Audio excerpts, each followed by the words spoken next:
Good evening, and we'll call the Tuesday, February 20th, 2018 meeting of the Everett Planning Commission to order, beginning with the roll call, please.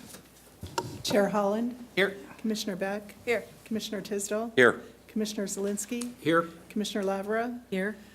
Commissioner Yanasak. Here. Commissioner McGinn. Here. Commissioner Lark. Here. Commissioner Dunn. Here. Have the commissioners had an opportunity to review the minutes from the February 6th meeting, and if so, any corrections or motions? Mr. Chair, I would move approval of the minutes. I'll second. Any discussion? Okay, call for the vote. Commissioner McGinn.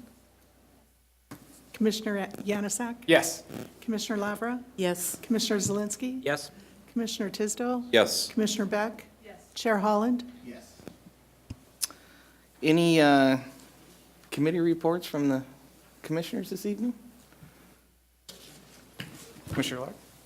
Okay, do you want to go? You can go first. Okay, we'll go this way.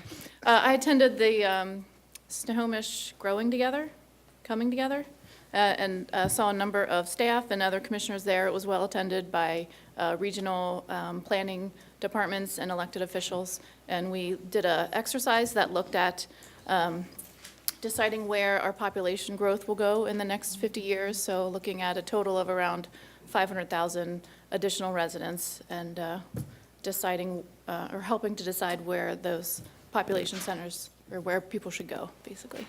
So, and Alex was there if he wants to add to that. Not much to add. What was really wonderful was everyone was kind of singing out the same sheet of music, a lot of harmony and general consensus on what we could do to place population here in the county. So it's great to see a lot of inter-municipal agreement on that. Great. Any other reports from the commissioners? Staff comments? Only comment would be that we'll meet again in 2 weeks, excuse me, 2 weeks? Yeah, that'll be correct, on the 6th of March, and we'll have a couple of zoning code related items, including Metro and off-street parking, and perhaps something else, but at the moment, that's all I can remember. Okay, great. Well, this is an opportunity for anyone in the audience that wants to address the Planning Commission on anything that's not on the agenda this evening. If so, you're welcome to come forward now and do so. Seeing none. We do have 3 agenda items tonight, and if you plan on speaking on any of these, please make sure that you fill out one of the speaker sheets and get them to us so we can make this thing move forward swiftly. So with that, I'll turn it over to Alan for item number 1 related to marijuana restrictions. Okay, good evening, Alan Giffen, Planning Director. If I can get this turned on. There we go. Okay, Planning Director, and tonight is a public workshop to talk about the number of recreational marijuana stores here in the city of Everett. You may recall, those commissioners who were here a couple of years ago, the city had originally developed regulations based on Initiative 502 regulations that were separate. That was the recreational marijuana, separate from the medical marijuana statutes. And the Liquor and Cannabis Board told Everett that it could have, based on its population, 5 retail stores. Then after the legislature merged the medical marijuana and recreational marijuana statutes, it decided that Everett could have up to 10 recreational marijuana retail stores. And so the city council had us take a look at those regulations, and it was recommended at that time to take a conservative approach and to keep the limit of stores here in the city of Everett at 5, but as part of that ordinance, the ordinance said that the city shall review the maximum number of retail marijuana stores before June 1st, 2018 to determine whether this maximum number should be changed. And so that's why we're here tonight. Tonight is not a decision meeting, it's just a public workshop. We will have a future public hearing to decide if a change should be made, and I don't have a date selected for that yet. It'll probably be either in 4 weeks or the meeting after that in April, but we haven't pinned that one down yet. We did provide a packet for commissioners with a lot of information, background information. We encourage you to take public comments tonight. It looks like we have a good audience in the room here tonight to provide comments. And if you could then, at the end of this discussion, tell staff what additional information you may need to make a decision. We anticipate that the next meeting on this would be a decision public hearing. So as mentioned, we do have 5 existing stores in Everett. There's one store in the unincorporated area of Everett immediately abutting the city limits down in the south end. I've got a map in a minute I will show you, and there have been maps in your packet as well. But we also have 5 additional stores that have state-approved licenses for addresses located in Everett, but because of our regulations, they cannot open. Not all of the locations that have state-approved licenses meet our Everett zoning code standards as far as a number of different separation requirements. But it's my understanding that the Liquor and Cannabis Board will allow these addresses to be a placeholder for those owners until such time that a compliant location that does meet state and city regulations can be located. The state limits are based on state defined sensitive uses, and those there's a in your memorandum that includes elementary or secondary schools, playgrounds, recreation centers, child care centers, public parks, public transit centers, libraries, and game arcades open to persons under 21 years of age.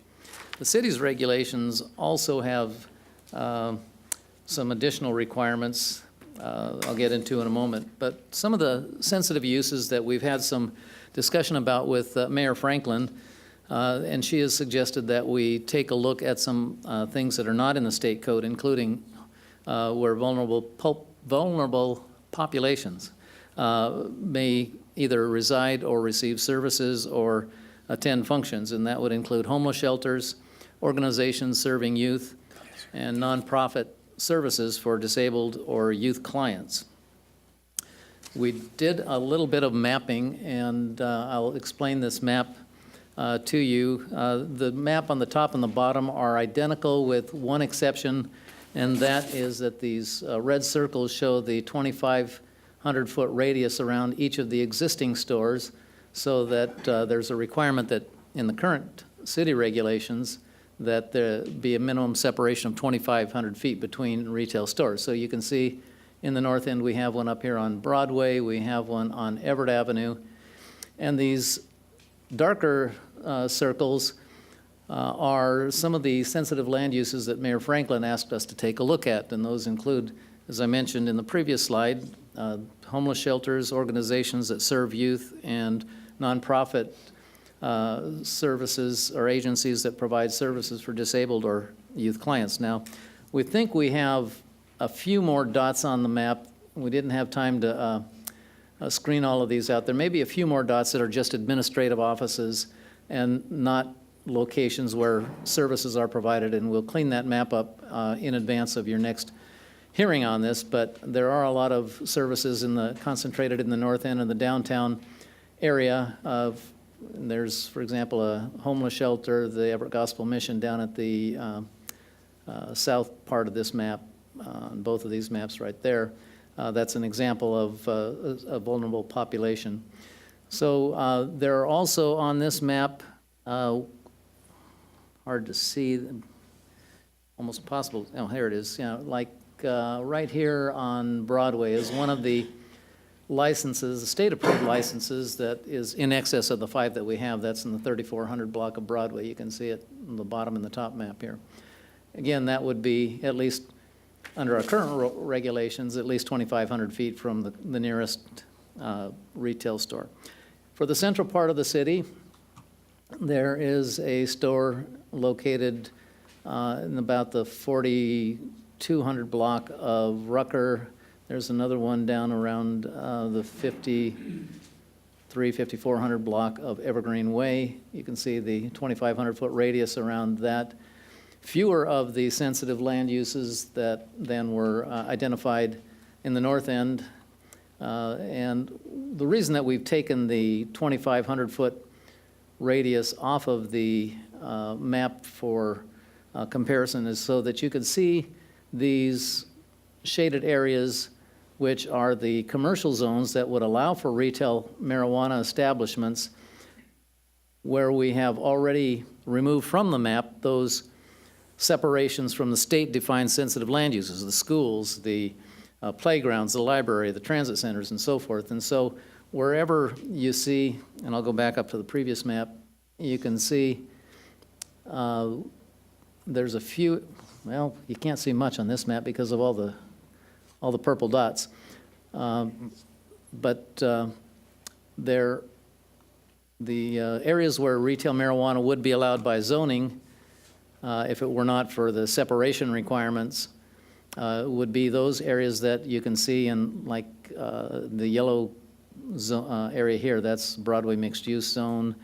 C2 zoning would allow it. There's some C1 zoning over on Everett Avenue and so forth. Down here in the central map, there's fewer purple dots, and so you can see a bit more of the green areas. That's the E1 Evergreen Way zoning that you can see along Evergreen Way, obviously. The M2 zoning located in southwest Everett, that's industrial zoning, but it also does allow for retail use. And so on this map, there is a proposed retail store located way over here off of Broadway. It's in a residential zone, so that obviously wouldn't be a candidate for a store at that location, but as I mentioned, that is a placeholder for the Liquor and Cannabis Board until such time as, should our ordinance be amended to allow more stores, that business owner could find a compliant location. Let's see, the next map is the south end of the city, and you can see the existing stores. There's one up here on 19th Avenue Southeast, and then this is, so that makes 5 in the city. This one down at the very south end of the city limits is located just across the street from city limits. It's in unincorporated Snohomish County, and but by our regulations, it does qualify as an existing retail store with a 2,500-foot separation requirement for other uses. We do have a couple of licenses that are proposed within that circle. One is on Airport Road, one is on 112th Street. There's also a retail store proposed just up here on Evergreen Way. On the top map, it would be right at the very top of the page here. On Evergreen Way, in a zone that would allow that. We think that the information we have from the state database is incorrect, and that this should be a green area here that is eligible for a business location. We're double checking on that, and we'll have that confirmed before your next meeting. But at any rate, those are the 5 stores that are proposed in the city of Everett that have licenses from the state, but are not eligible under our current regulations. You can see that we do have a lot of areas zoned to allow for retail uses that are more than 2,500 feet from another store, and also beyond the 500-foot radius on each of these dots with the more sensitive land uses that are not part of our code now, but again, Mayor Franklin had asked us to take a look at with the homeless shelters and the youth serving organizations and the nonprofits. So one of the things we would encourage you to talk about is that 2,500-foot separation requirement.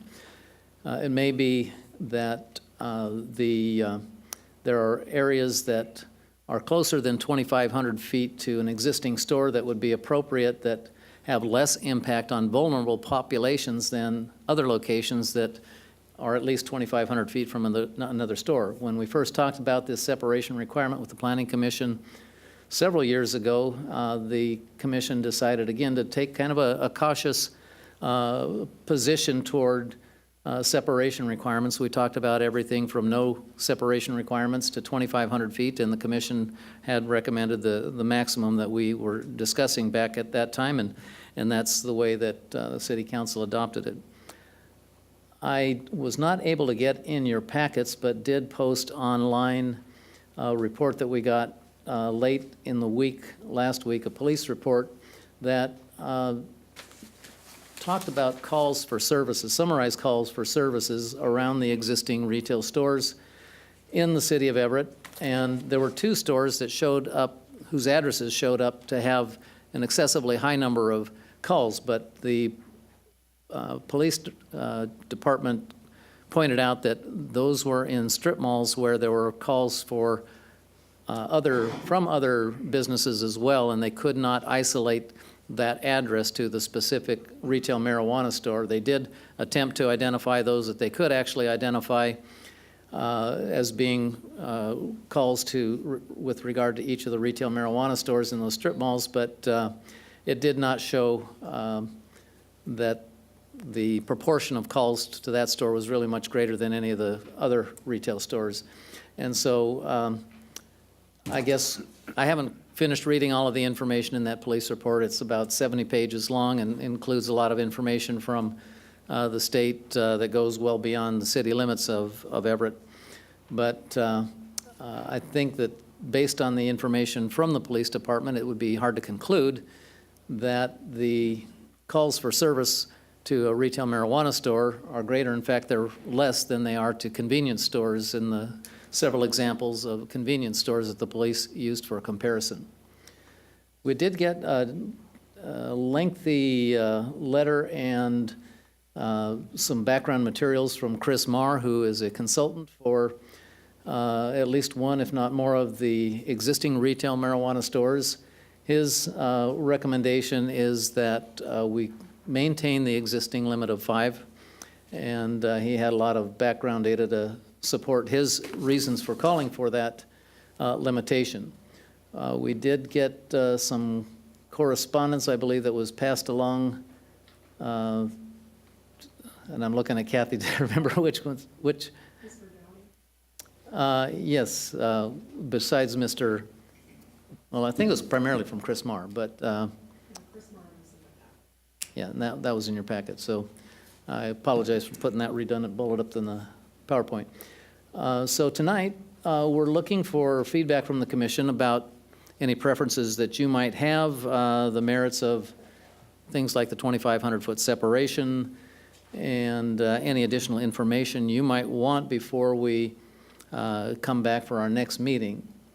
The next meeting would be probably in March or April, and then following the Planning Commission action, it would go to the City Council usually about 6 weeks after Commission action. So if we do take action in April, then it would be to the City Council by late May or June.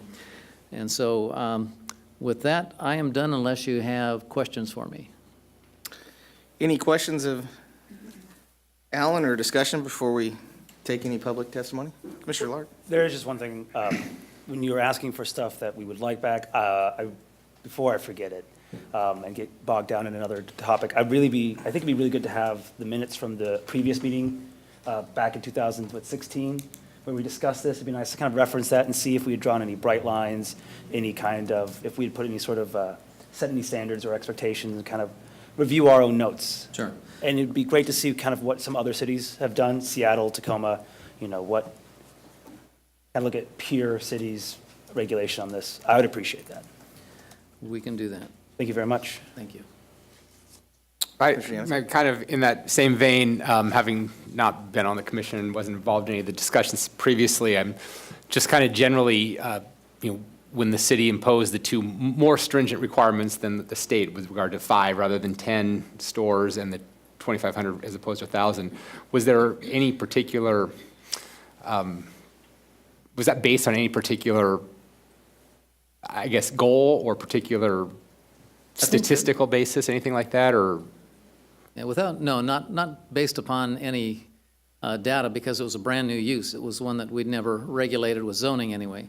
This is one that we thought, because it's a new use, to take a cautious approach just to see how this new business within the community would impact citizens and the community, and so a conservative approach was taken. It wasn't based upon any data because we had no data about legal recreational marijuana stores in the state of Washington. So I guess maybe in that same vein, something that I'd be curious to see, I'd be interested to see some sort of, any data that there might be. We're talking about proposing, distances. I mean, what do these accomplish? Is 2,500 feet adequate to accomplish whatever goal we're trying to accomplish? Or could that be accomplished with 1,000 feet, 500 feet? I don't know. I guess same idea with the number of stores. What kind of data? I mean, I thought that the police data was interesting. That's only kind of one data point, though. I think it's not necessarily, I don't necessarily think the only goal is maybe public safety. I mean, this would indicate to me that there is no public safety issues. So what else are we trying to get at with these various regulations? So Ellen, if I can make a suggestion, the city of Spokane actually doesn't have these 25-foot buffers. They're actually retail outlets that are next to, adjacent to each other. So it might be kind of a good city to use as an example. Okay, thank you. Yeah, and if I recall from our previous meetings, it was that, they married the recreational and then the medical, and then that's when they allowed additional stores. And I know we had some good testimony at that time from folks that were concerned because they weren't going to have access to some of their stores that they had before that were closing down that were medical. And so how are you going to guarantee that the product that they use for their chronic illnesses was going to be able to be in these retail stores? And so I don't know if we'll be able to get any of that data. Hopefully there's people that come forward and testify about that, because I think that was the important thing.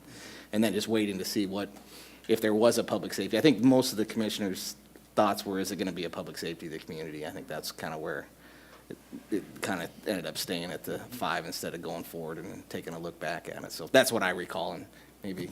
I'd agree. Yeah, okay.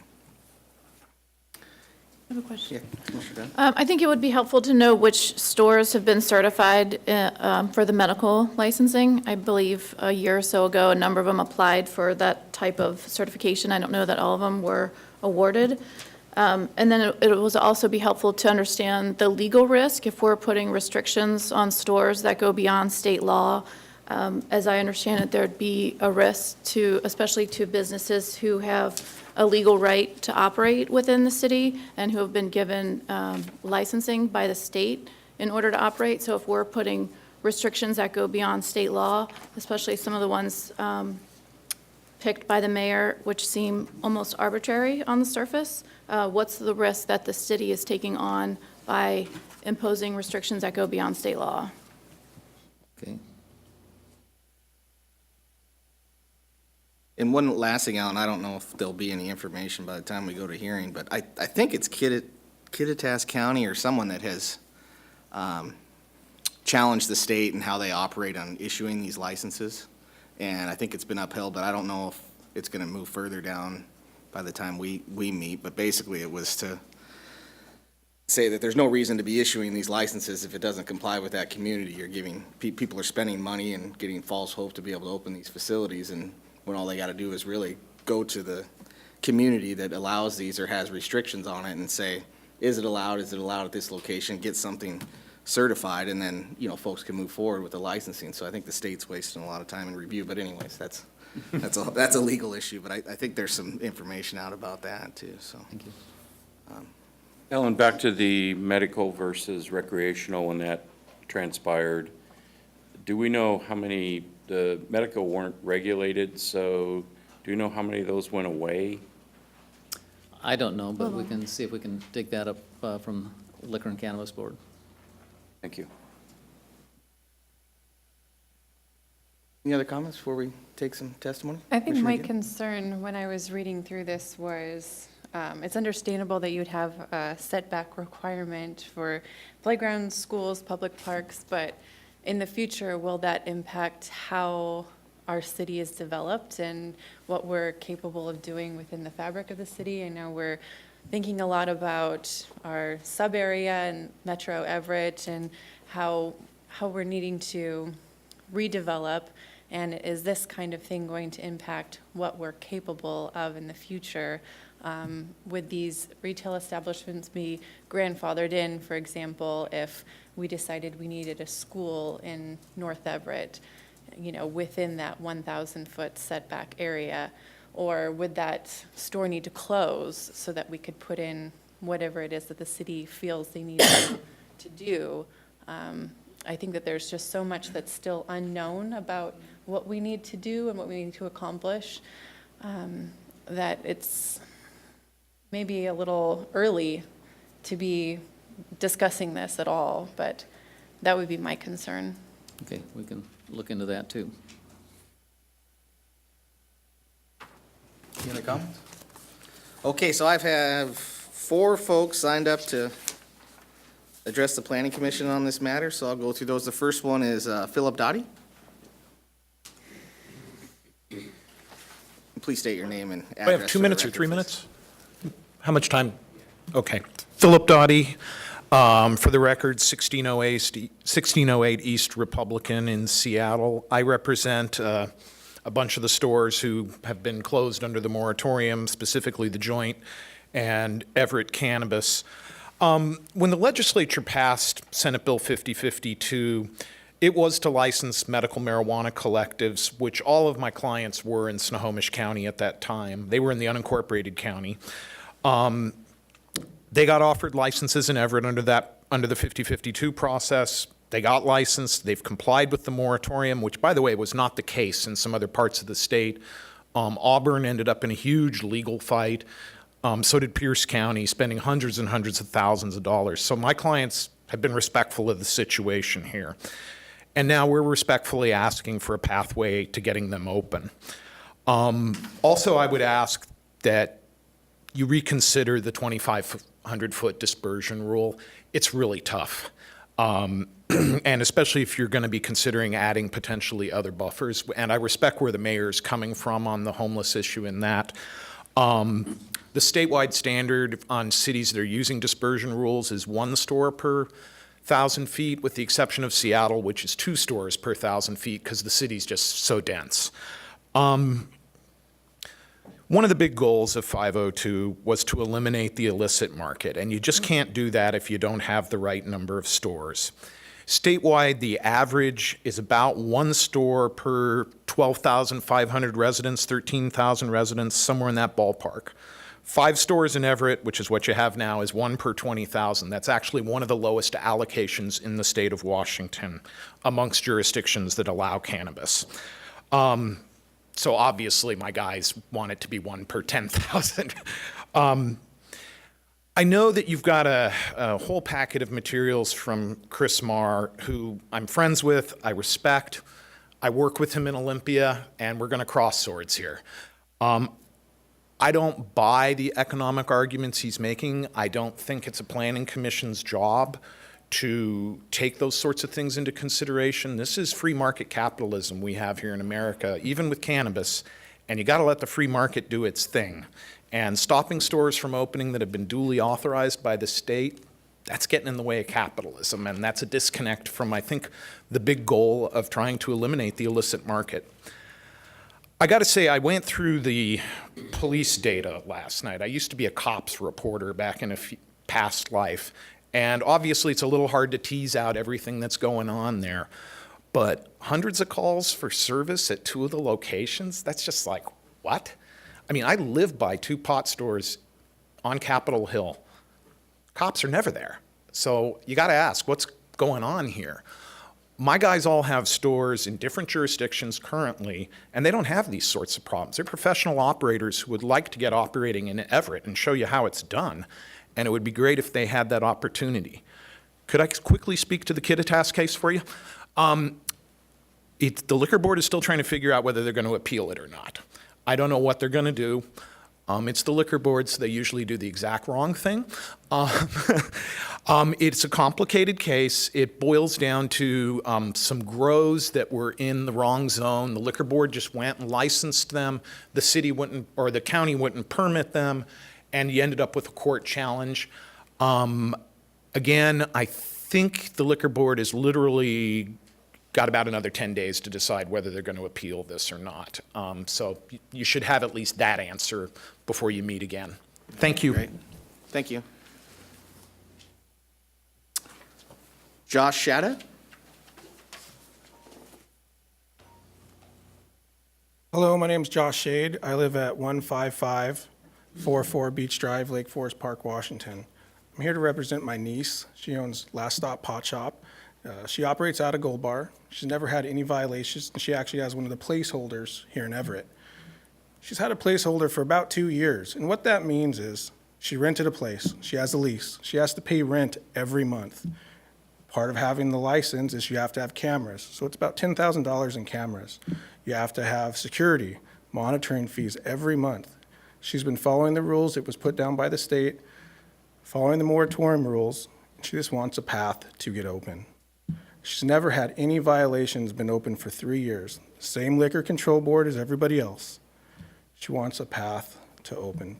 Please give her the path to open. And as far as the 2,500-foot buffer, pretty sure that's the highest in the state.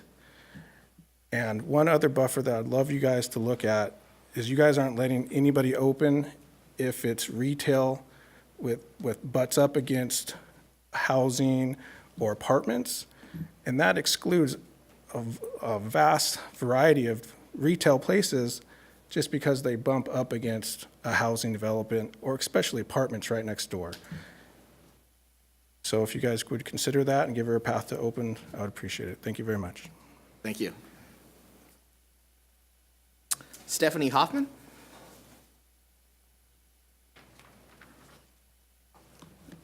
My name is Stephanie Hoffman. For the record, I live on 8811 8th Avenue Northeast in Seattle, Washington.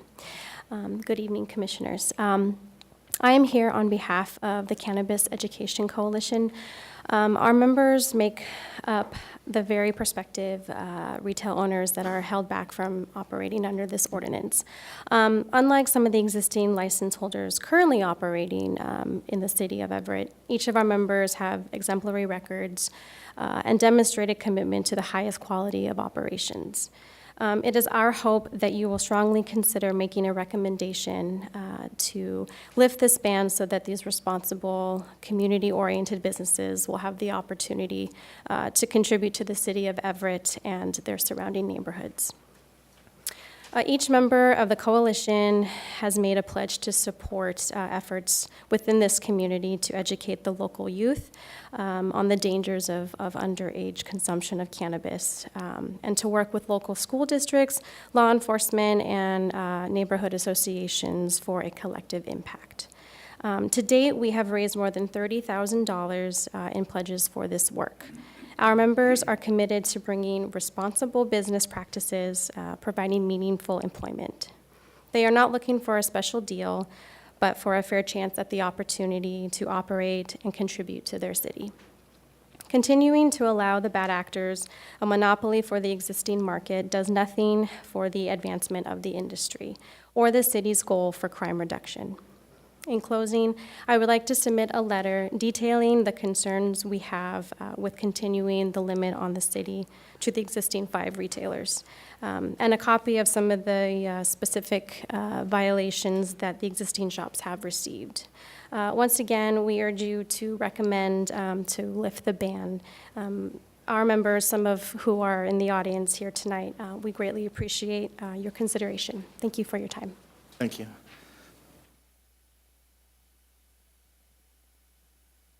And then James Parrottbello.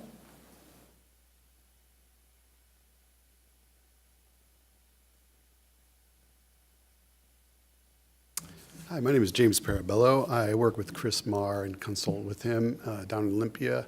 Chris Marr, as you know, is the former board member with the LCB. I'm the former legislative liaison, worked under him at the LCB for a number of years. Now I work as a contract lobbyist down in Olympia, and that's why my voice is a bit coarse tonight. It's kind of a petri dish of germs down in Olympia at this moment during the legislative session. So excuse me for that. But as you've already received Chris Marr's his analysis, I think it's clear that there's quite a challenge balancing all these dynamics going forward. Every city, county is going through this, balancing buffer zones and appropriate dispersion. As we're making this up as we go in a lot of ways. And so we're at a point where an expansion could mean the survival of existing stores. And I think based on the information that we've collected, that wouldn't be warranted at this time in this area. The LCB lacked the statutory authority under the initiative that passed and the subsequent statute that was put in place to regulate on a local level the dispersion and placement of these licensees beyond which was included with the buffer zones. Hence, we have areas like your experience here where there's clustering in densely populated, highly trafficked areas. And then also the dynamic of an adjoining unincorporated area where there are no restrictions on where those could go. Hence, they also are attracted to the densely populated, highly trafficked areas as you see from those maps. The original store count was based on the liquor stores, the state-run liquor stores. We set at 334. This was the desire going forward with that. With 5052, the legislation that passed to integrate the medical market, we did, at the LCB at the time, contracted with a consultant, Botech Analysis, that looked at the existing market. They did a lot of anecdotal evidence, or gathered a lot of anecdotal evidence, made phone calls even to existing dispensaries, talked to consumers about where they lived, how much they were consuming even, and tried to take an educated guess at what that market looks like. It was just that, though, an educated guess based on the data that we had at the time. It wasn't exactly scientific, but it was the best that we had. You're seeing a lot of competition in this area because you have a saturated market. Now that we have a little bit of time behind us, we do know the numbers on the licensees, and we can tell you that we have, in this area at least, reached kind of a peak consumption amongst those stores where they're operating at or just above profitability, and survival is actually a key concern for them at this time.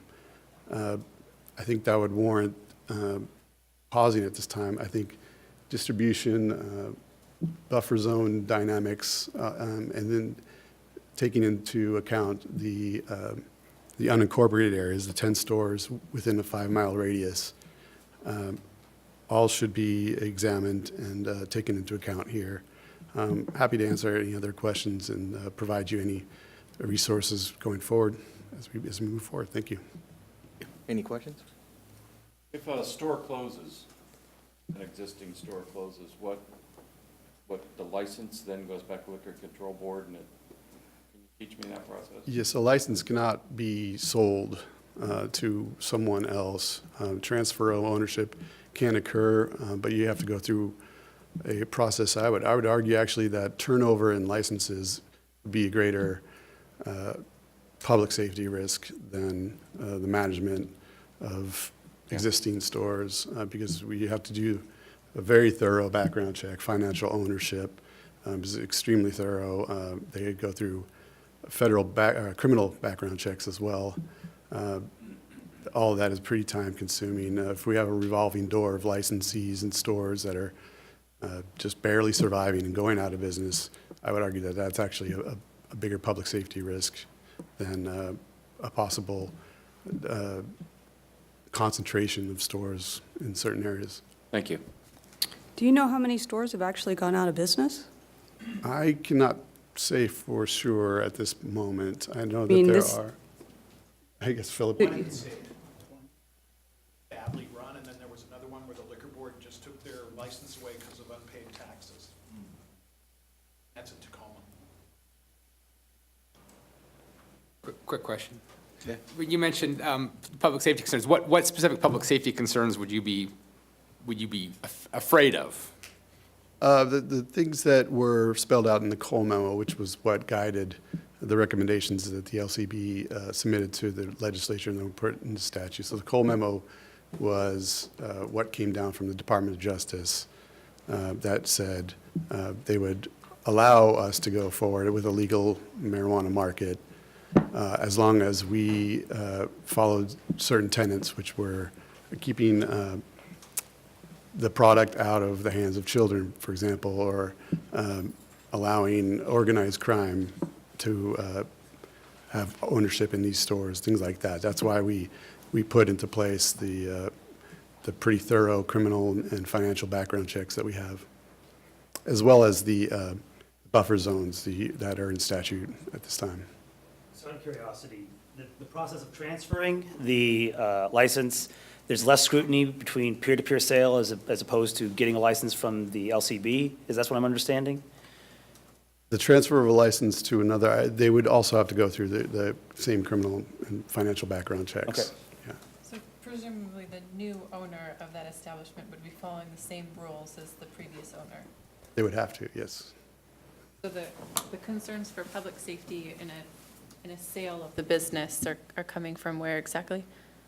I would say that just the LCB does investigate hidden ownership issues, and that's where we have, or the LCB has had investigations ongoing in the past.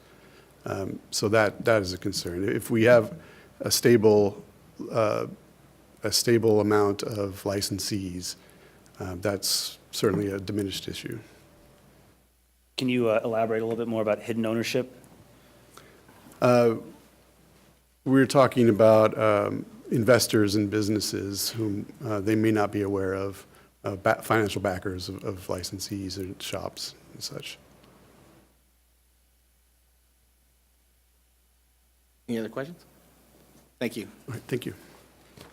Is there anybody else in the audience who wants to address the Planning Commission on this topic tonight? Seeing none. So Alan, you're, There's a, oh, okay. Come on up, please.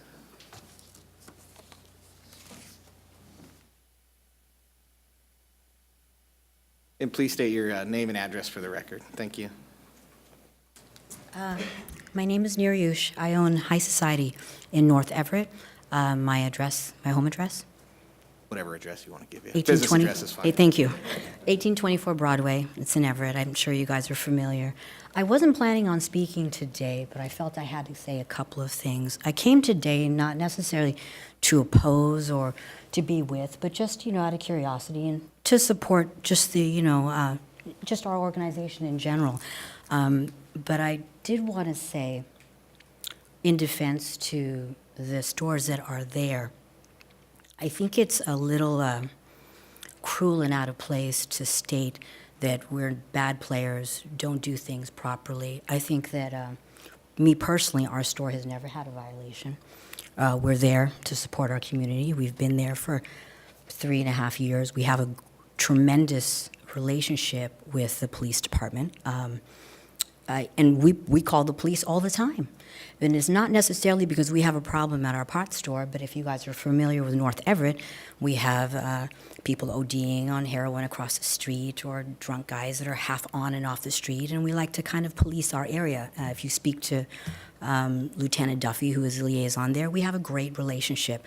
And, I got to say that, as a whole, a couple of store owners and representatives are back there too, we're all good people. We all try to be part of this community. And I think that, I don't know what you've heard about the market that's been here, but I don't think you've had too many problems with the 5 stores that are in place at the moment. Now, do we feel that it's going to impact us economically? I believe so. And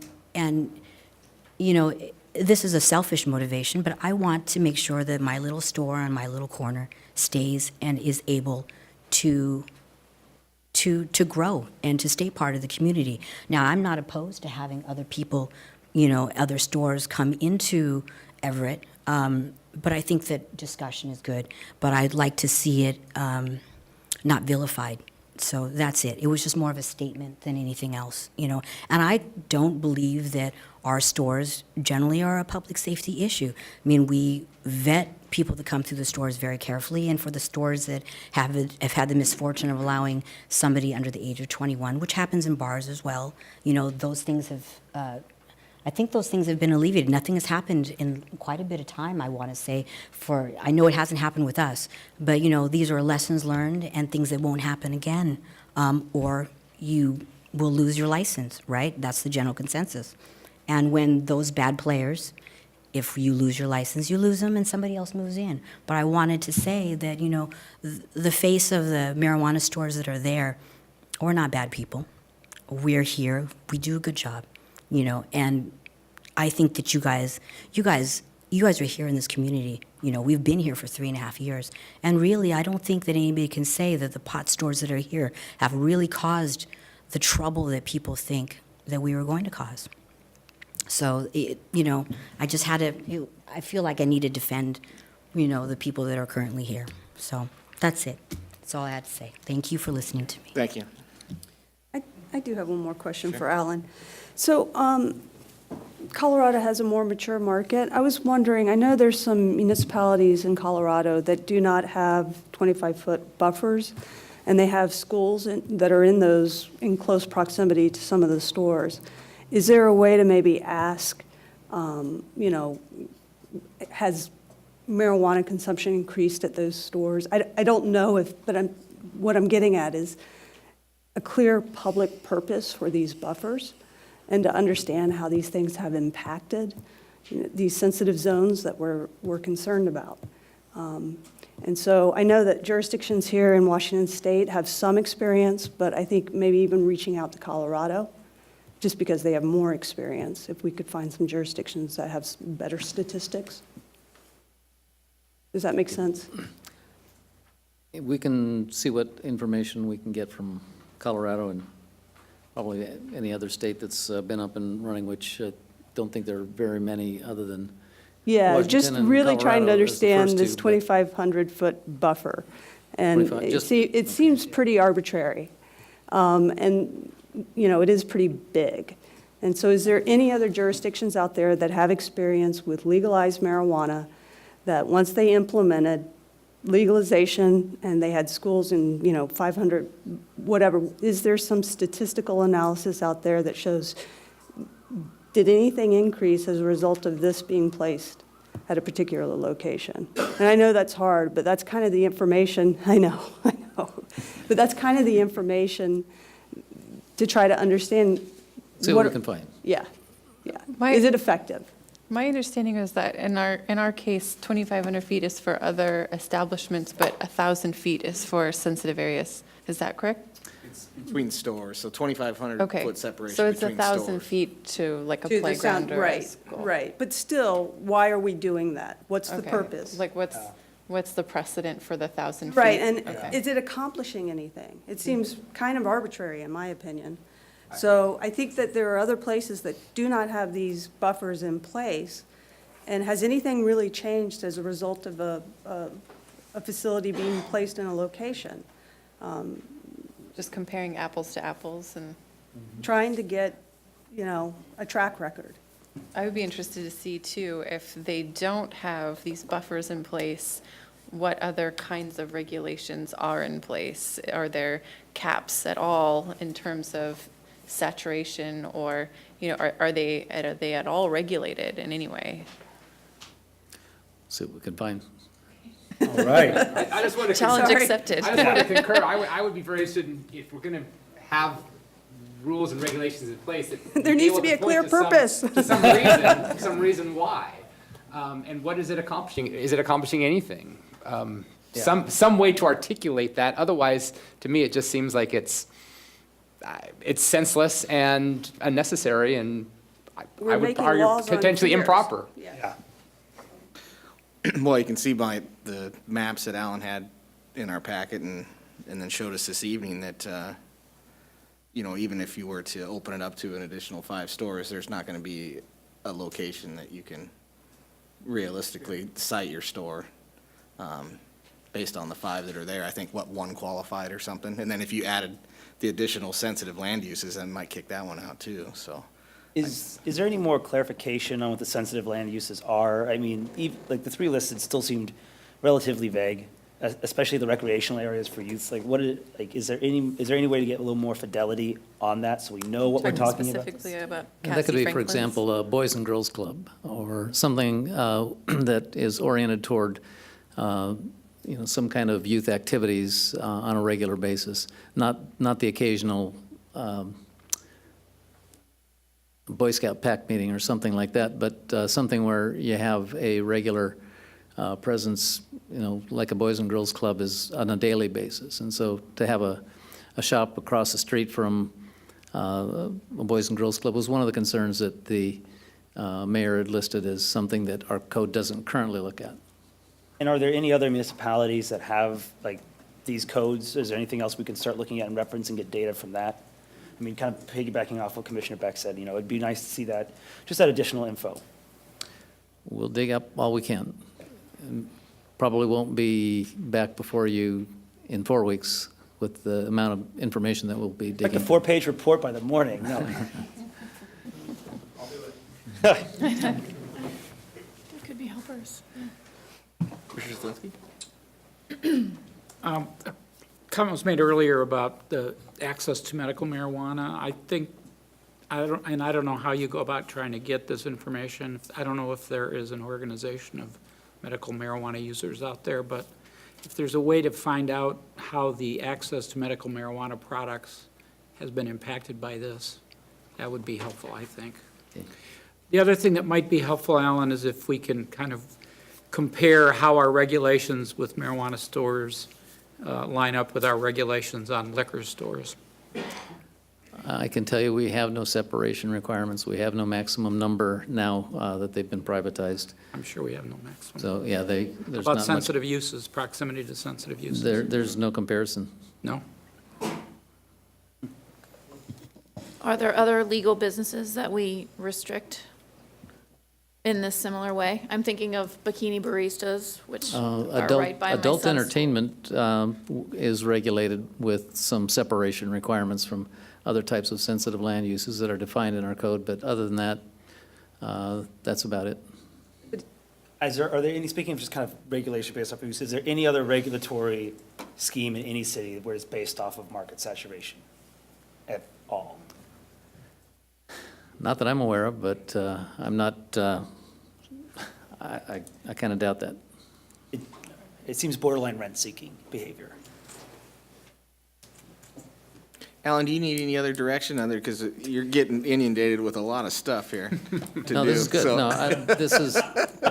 this is what I was hoping to get back in the way of questions and information that you want in order to make your decision. We'll do what we can to get as much of this information definitively spelled out for you prior to your next meeting, or next hearing on this matter, which, again, will be either late May or early April. Any other questions or comments? I did want to say that I respect Mayor Franklin's suggestions. I do think that she is trying to make steps towards what we've already addressed as some of our more vulnerable citizens, people recovering from addiction. And, we are trying to take steps to help them and to seek a solution toward our epidemic. And I do think that providing a buffer for them is a useful step. Whether or not, we need to add a little bit more language to her suggestions, that could be a possibility, but I do think that it's a good stab at it. And I think that we should take that pretty seriously, in conjunction with a few other things that we've been talking about with the opioid epidemic. Just to give a little more fidelity on, I have to agree with Commissioner again, the getting fidelity on what those requests are is critical, and making sure we're not kind of moving at this from a position of stigma. I mean, when we're talking about homelessness is one of the issues that are listed there, and I know like having worked, like I've had soldiers who have been homeless, and the only way they could seek treatment for their PTSD is through access to marijuana, which they can't get a medical license for. And these aren't actively serving soldiers, these are veterans who have their DD 214. And so, it's a complex issue, homelessness, addiction, and when we think about, the sensitive populations that we want to protect, I think we should kind of drill down in, make sure that we're having real fidelity and making sure that the policies align with the goals. So that's just kind of give you more perspective on where I'm at. Okay, thank you. Any additional comments? No? Thank you, Alan. Thank you.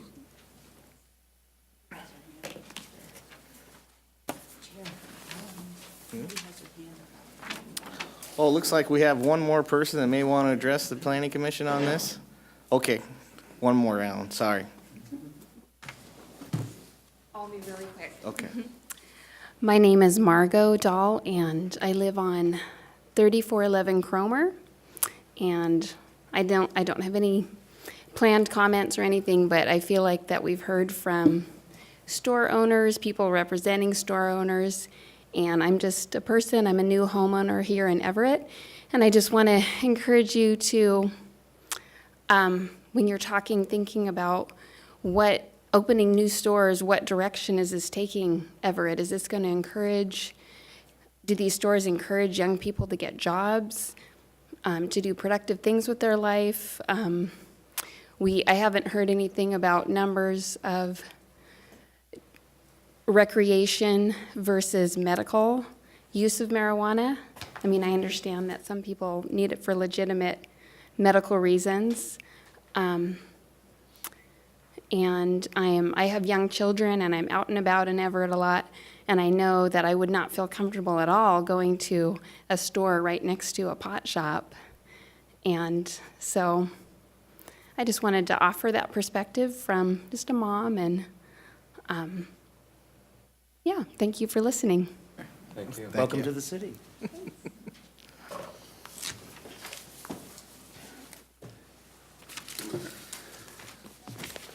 Next topic this evening is a public hearing, electric fence regulations. This is where it really gets good. I know, right? This is where, Is the room empty? There we lose them. You're gonna miss the best part. So Steve, before we get started, I just asked the commissioners, this is a public hearing, whether or not there's any conflict of interest that you need to disclose this evening on this public item? On electric fences? Seeing none? Between Okay. like cattle ranchers and sheep raisers. I was about to say, Regarding electric fences? Oh, regarding fences, it was like the free pasture act. Like Oh, right. Yeah, I think the same thing is happening with horses in the Midwest now. I'm a long-standing free pasturist. I want my sheep to run free. Let the critters roam. By all means. Right there with you. I think we're ready for it. Okay, good evening. I'm Steve Inglesby with the Planning Department, and I'm here to talk about electric fences. We had a public workshop last month regarding electric fences, and so I have talked to the fire departments and police department, as we talked about last month, and police department didn't really have any comments or concerns. And the fire department, they would like a Knox box be installed for emergency access. And also they wanted to know where these things are located. So I have drafted some proposed language. And so basically, we are looking at requiring a public notice if electric fences are allowed in non-residential zones. So currently, we permit electric fences in the A1 zone, an agricultural zone, and that's discussed in Title 16. We're looking at moving that to Title 19 and keeping the language the same, and also add in allowing electric fences in non-residential zones using a review process 2, which is addressed in Title 15. That's our land use procedures ordinance. And so under Title 15, electric fences would require a review process to accept in the A1 zone. So through a review process too, that requires posting of the site with 2 notice signs typically, and notifying property owners within 150 feet. And that the property owners or neighboring properties or people with concerns have 14 days to submit a comment to the project planner. After that, we would issue some sort of decision with conditions. So at that time, or prior to going to notice, actually, we'd send for comments from other city departments, so they can also add their restrictions or requirements to that approval. Basically, I'm just shifting some language between Title 19 and Title 16, and also allowing some flexibility by the building official to allow different mechanisms to power the fence. Also to note that I added language that the electric fence must be interior to a barrier, exterior barrier of at least 6 feet in height. And typically these electric fences would then extend 2 feet above that barrier. So my request tonight is have this reviewed and then have the resolution approved. Any questions? Yeah, how long typically is a review 2 process? So it takes about 45 days or so. Okay. Is there, and is the reasoning behind the review 2 process just to allow that if is concerns by neighboring properties owners, maybe that the person applying could offer some mitigation measures and working with the staff to figure out what the best solution was to ensure that their concerns are addressed, I guess, because it allows you to add conditions, I guess. It's almost like a conditional use permit, is that correct? We can add conditions. I guess our main concern was, or based on our discussion last month, was abutting residentially zoned properties, and we weren't sure of whether to require a setback. Typically, commercial property abutting a residential zone requires a fence, a 6-foot-tall solid wood fence. And so we weren't sure whether to require this electric fence be 10 feet back after requiring the landscape requirements, or to have the landscaping outside the fence. So there's a lot of variables there, and I think it'd be difficult to write it in code. So we figured that going through this review process, there's some flexibility there, that we can require additional landscaping or forgo it depending on the situation. Okay, thank you. Any other questions of staff before we open the public hearing? The 45 would start when? Time of application. It's not, we would have more time than 45 days, but typically something like this would be about 45 days, maybe 60 days, depending on how busy staff is. So it's usually a 30-day comment period then, or? It's a 14-day public comment period. Typically, we have 28 days to determine whether the application is complete or not. After that time, then we go to public notice, and signs have to be posted for 14 days. And after that time period, we close comments, and then we can issue a decision. Steve, I remember our last meeting, I thought there was comment that the code enforcer had made a comment about wanting some more direction about the signage requirement. Does this address the code enforcer's actually, concern yes. on that? I did add more signage. Basically, for an electric fence in the A1 zone, you're required to post a sign every 100 feet. I've reduced that to one every 50 feet. And again, I don't know if that's adequate enough, so that's something we could certainly. I guess I'm just visit. wondering if you ran this by code enforcement at all, if they felt that addressed any concerns that they may have had when they asked for that. Yeah, code enforcement was concerned about safety for officers, but I did check with the police, and they didn't have any concerns about that. But certainly, the signage has been upped by double the amount that would normally be required. Any other questions before we take public testimony? I guess I had one other question. I did seem to remember when we had our last meeting that some of the other codes we looked at have some specific references to, I don't know if it's an international standard or some other standard. I didn't see, it mentions here a UL approved. I don't know what that means.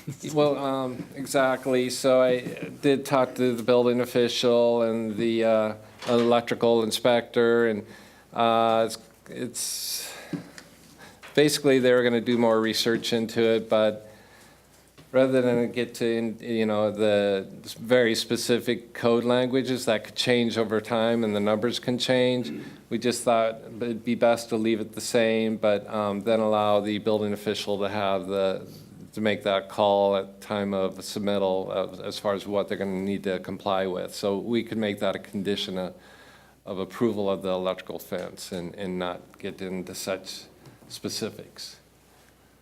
Yeah, because there are probably going to be more than one fence company other than the Watchdog that might have different,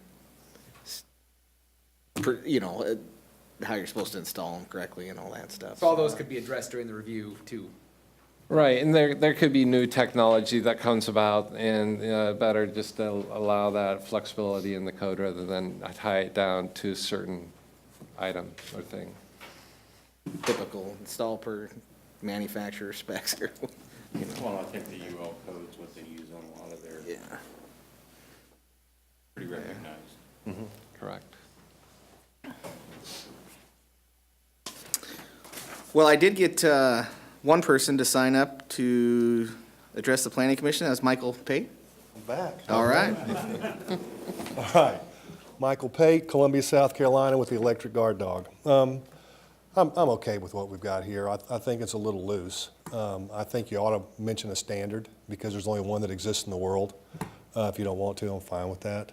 One thing I would point out to you is that UL does not test to these products, but other nationally recognized testing laboratories do. So you should probably replace UL with NERDL, nationally recognized testing laboratory. They're all OSHA approved. There are 14 of them. So instead of UL, you're excluding all the other 13, and I don't think you want to do that because I don't use UL myself, and I don't know which one of my competitors do either. I think most of them use TUV Rhineland or Met Labs or a couple of others to test their product, but it'll have the label in there. We're an authorized testing laboratory, or actually manufacturing. We can actually manufacture and apply the labels, and we get audited every year by the NERDL to make sure we do everything right in there with standard operating procedures and blah, blah, blah. Don't want to go into all that.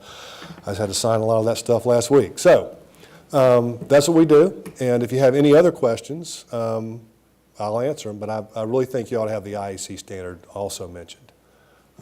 That's the only standard in the world for electric security fences. So IE standard 60335-2-6 and all of its recent iterations. It's pretty easy. Now, is that already, Steve, is that already, I'm assuming Everett has adopted the International Electric Code? Yes, I believe so. Okay, Yeah. so would reference to that be necessary in this code section, or just that it's generally known that you're required to comply with the International Electric Code? It is in Title 16, and yes, I believe anything in Title 16 would be referenced to the building and electrical codes. And would it hurt to put those the two references that? Yeah, we could. I could verify that with the building official, see if the electrical inspectors has done any further research into this matter. certainly maybe, I installed the wording or by some other method as allowed by the building official. Maybe that should be at the end of that sentence, after UL approved, so that other measures can be allowed by the building official. And what was the acronym you were using? What does that stand for? again? Nationally Recognized Testing Laboratory, a NERDL, which is what UL is. They're one of the 14 NERDLs that OSHA authorizes to actually test to standards. So, yeah, we could have that updated. And Labor and Industries basically recognizes that label from us all over the state. So L&I, when they come up and see one of my labeled boxes, they just turn right around and leave on a labeled box, because they know it's basically a plug-in, just like your computer or a fan or a light or anything like that. So it's just a plug and go. Okay. Any other questions or comments? Thank you. Thank you. Much appreciated. Is there anybody else in the audience that wants to address the Planning Commission on this item this evening? Seeing none, is there a motion to close the public hearing? I move to close the public hearing. Second. You know what? I'll defer. Yeah, Commissioner Tisdale. Call for the vote. Commissioner McGinn, Approve. Commissioner Yanusak, Yes. Commissioner Lavra, Yes. Commissioner Zelinski, Yes? Commissioner Tisdall, Commissioner Beck, Chair Holland. Yes. Well, we have a resolution before us. I guess it's Resolution 18-01, and we've had some testimony this evening about potentially adding additional language that specifically references. Is there a way to do that where we can kind of leave that to the discretion of staff after they've had a conversation with the building department? Because I agree, I don't know that that's necessary since it's in Title 16. I think that's pretty Right. much understood, that it has to be to those standards. And it just puts more words. Yeah, sometimes when you adopt those international codes, that you also take some of them out, you know, when you adopt it in your code and leave those to the, since we didn't allow electrical fences, that I don't know if that specific section was left out as part of the adoption process or not. So I think it's a great conversation to have with the But did he building not official say for that sure. UL isn't recognized as authorized to do those fences? Did I hear that incorrectly? UL is just one of many. like- Yeah, so there's the NRTL that's actually overseeing the other Gotcha. ULs or something, so I think Then it's, Warnock, Hershey, and all those fall under, I got you. yeah.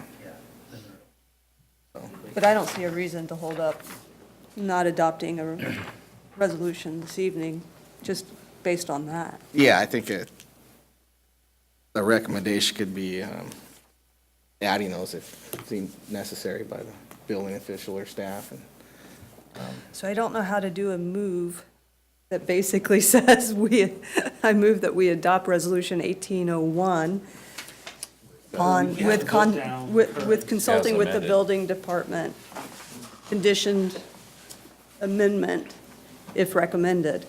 Does that make sense? No. Okay. Help me here.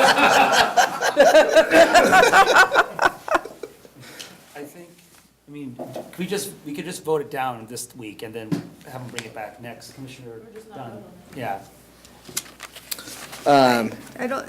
I mean, it's such a small this thing, gentleman's been- I'd hate to see it Yeah, it's such a. get held up again. I think, Yeah, I I think think we it's need a to- Let's go. pretty simple, you know, amendment to the proposed resolution to reference the NRTL and the IEC standards as recommended by the building official, Yes. and move it forward from Well, there. then, I'm not gonna make that motion. You can make that. I can Greg can second make that that motion. You can't second that motion this evening. somebody make that, can anybody paraphrase what the chair just said? I don't know if I could you explain it maybe one more time, just so Well, I'm clear? yeah, I just think, you know, amending the resolution 1802 to include the NRTL and the IEC language as recommended by the building official. So we'd add that, so you're asking to move to amend the proposal? Right, and we're And voting then on we the can have a amendment. vote, And approve So, as and amended. let me make sure I understand this too. So if the building official doesn't think it's necessary, It's already covered in code, then, yeah, then it won't be added in. correct. Okay, I like that. Yeah, authorizing. So we'll have two votes. No, I think it's just one. Well, it depends on what the commission wants. Amendment and- So we have one vote to amend this, and then, If assuming that's that what- passes, we would have a Yes. second vote? Yeah, if that gets seconded, then we'd have a vote on that. I mean, there's still a motion, so. motion on the floor to pass without the language right now, Is there? technically speaking. No, there's been no motion. There's been no motion. Okay. There's been I discussion. was Trying to get chair to motion because he has it in his mind and it's clearly articulated what it is we're trying to do. Can I make a stab at it? Yes, absolutely. I move that we amend the language in Title 16 in this resolution to add reference to the NTRL standards and not add, reference to the international code unless it has not been adopted by the city. Is that convoluted enough? NRTL. NR. Didn't I say that? You NRTL? said NTR. Well, whatever. We all agree that nerdle is the best way to reference it. I second that. Any discussion on the motion? Okay, call for the vote. Commissioner McGinn? Commissioner Yanasak? Yes. Commissioner Lavra? Yes. Commissioner Zelinski? Yes? Commissioner Tisdale? Yes. Commissioner Beck? Yes. Chair Holland? Yes. Okay, on to item 3, which See, is, that was the amendment. I'm sorry, Chris. should we have, do we need to have a vote then to adopt the amended Resolution resolution? 1801. no, he needs, Yes, We do. isn't that what we just did? No, we voted on the amendment. Voted to amend. Which is a little- amend. Now we vote to Okay. approve Which the by amendment. strict Robert's Rules of Order is a little backwards. We're supposed to do that. Yeah, I was about to say, I thought it was the resolution. You do make the- your you I do the thought we were resolution, then you voting do to an amend the amendment to res, it. so if you'd like to have another vote, I think we need another, Cleaned up. we need another motion. We clean this up in the minutes. I move to adopt Commission Resolution 1801 as amended or as suggested previously. I'd second.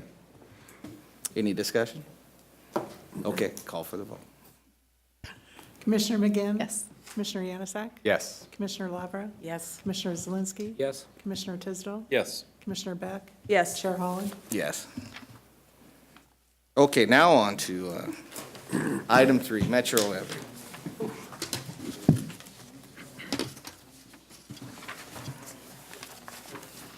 All right, good evening. David Stalheim, Long Range Planning Manager.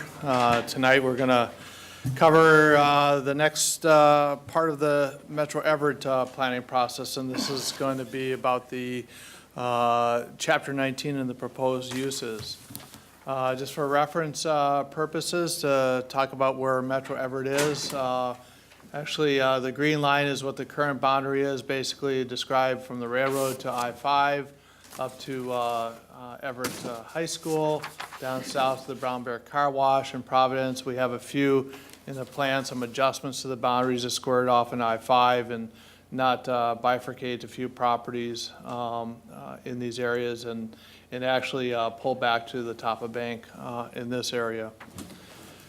So schedule, this is the same schedule that we brought to you last time, but for yourself and for the public that may be participating along with us. Last meeting, we did a briefing on the plan, so basically the policy document, the Metro Everett plan. Tonight and at the next meeting, first meeting in March, we're going to work on some of the Metro Code chapters. Also, the first meeting in March, we're going to talk about parking, which is not only for Metro Everett, but it's actually parking standards citywide. We decided to take on the whole topic citywide. And then on the 20th of March, we're going to talk about port compatibility area. That was a policy thing in the plan. And then we're going to talk about some of the permit processing, as Steve mentioned earlier, just the review process too. And so we have some things to work on.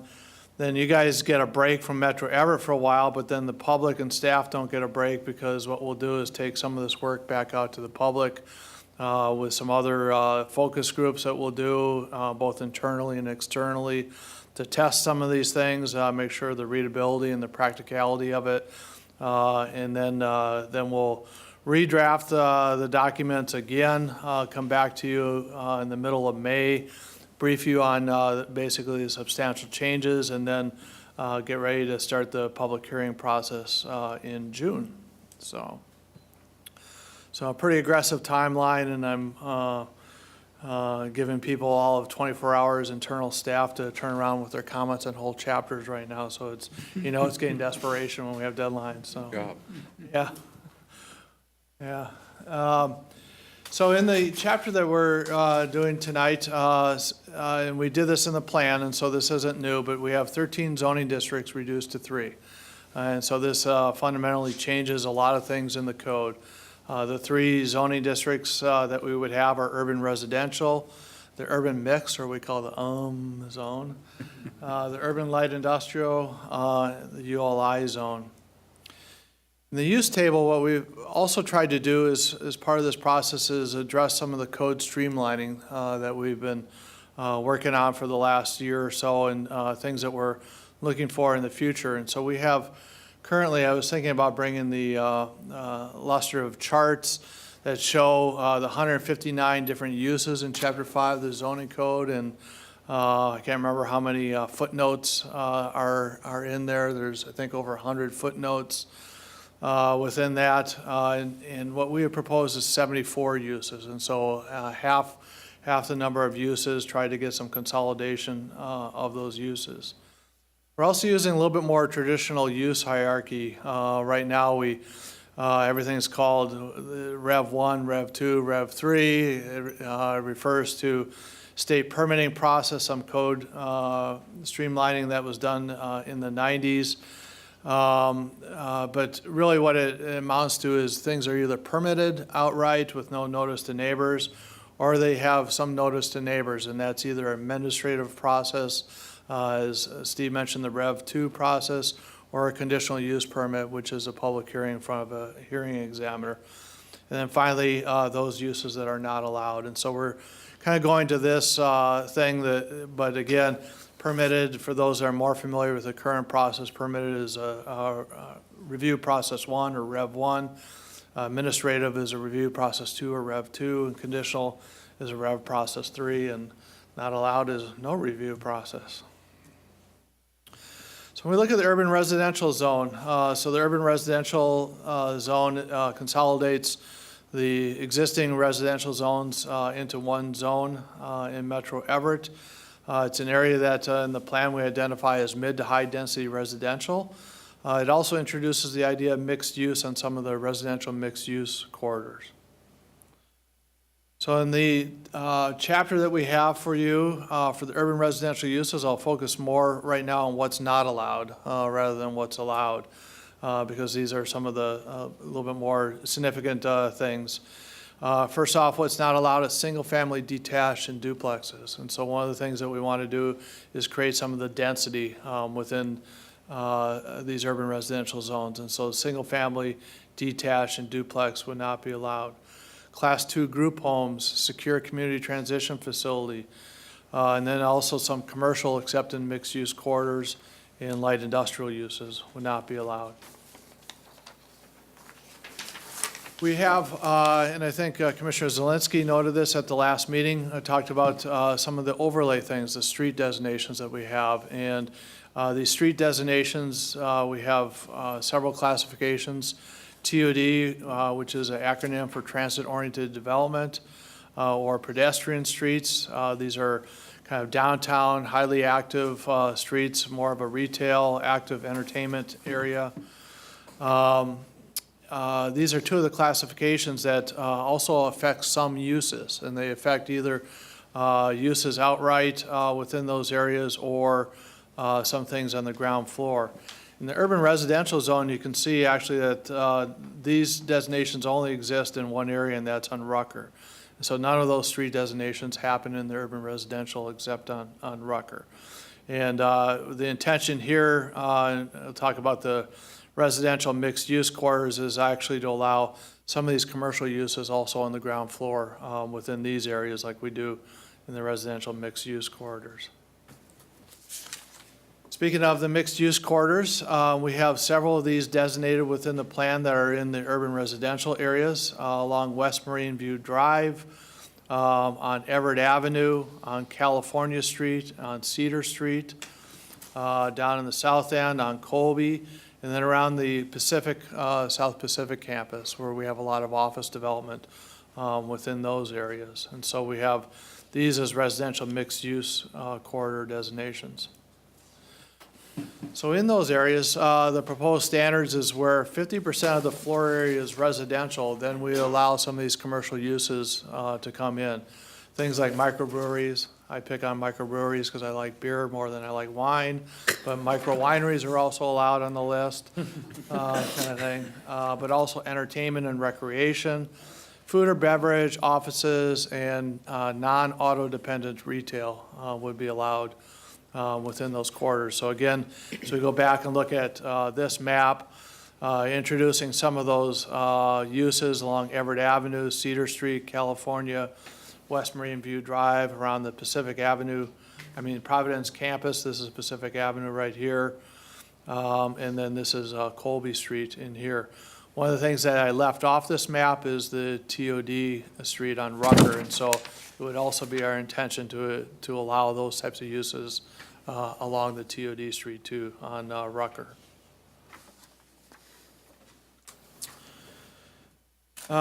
So the next zone that we have is the urban mixed zone. So this is a little bit more similar to our downtown B3 zone right now. It allows basically residential and non-residential. But we're also trying to get some of the auto-oriented uses closer to I-5 within the draft uses.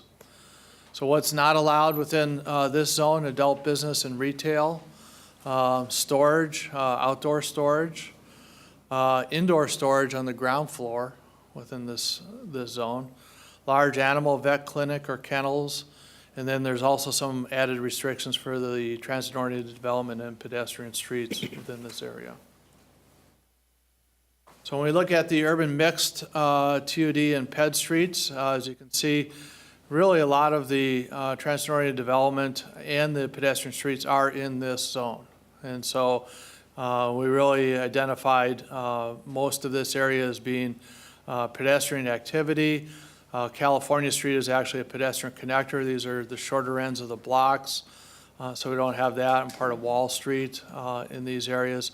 But really the pedestrian activity in the transit-oriented development along Pacific, along the Swift routes, along Broadway and around Everett Station are the areas. And then also down here at the end of Everett Avenue, Hewitt Avenue, Hewitt in this area. This is Everett up here, this area. So some of in the use tables that we have, prohibited uses include auto-dependent retail. And then on ground floor uses prohibited, we proposing that there be no more than 25% residential use on any block in a transit-oriented development street.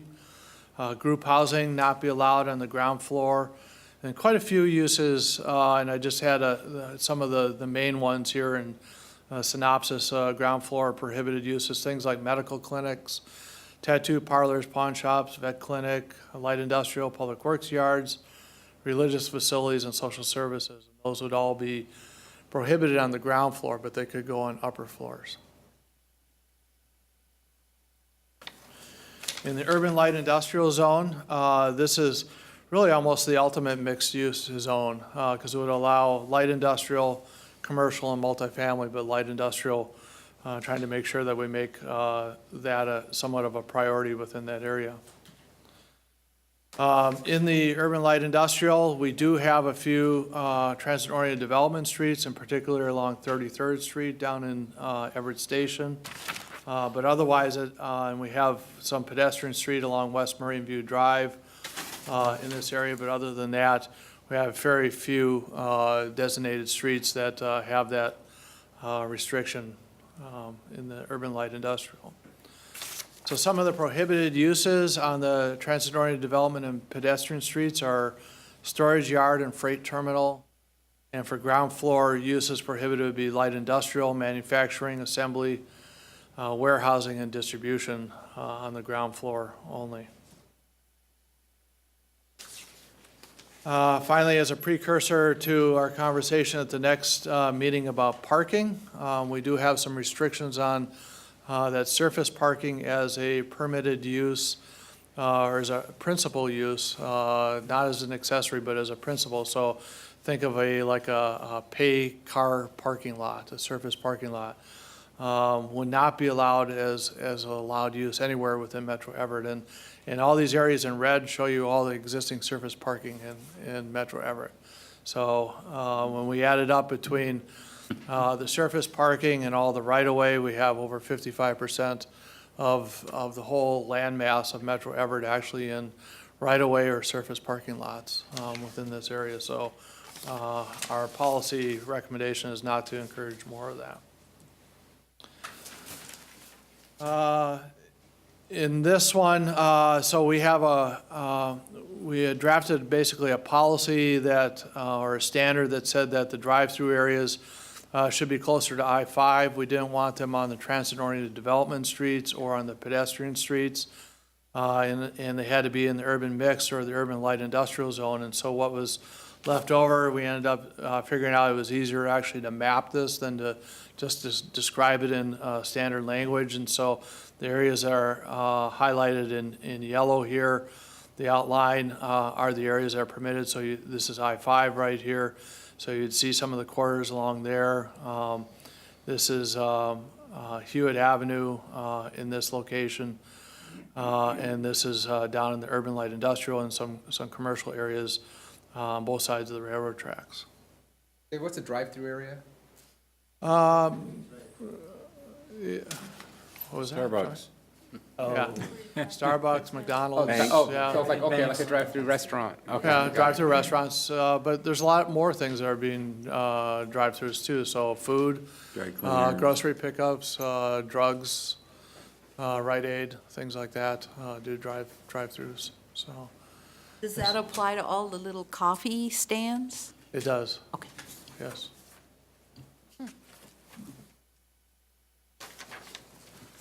How many are going to be non-compliant after we adopt this? I was gonna say, yeah, There's going to be a lot of non-compliant. Non-conforming?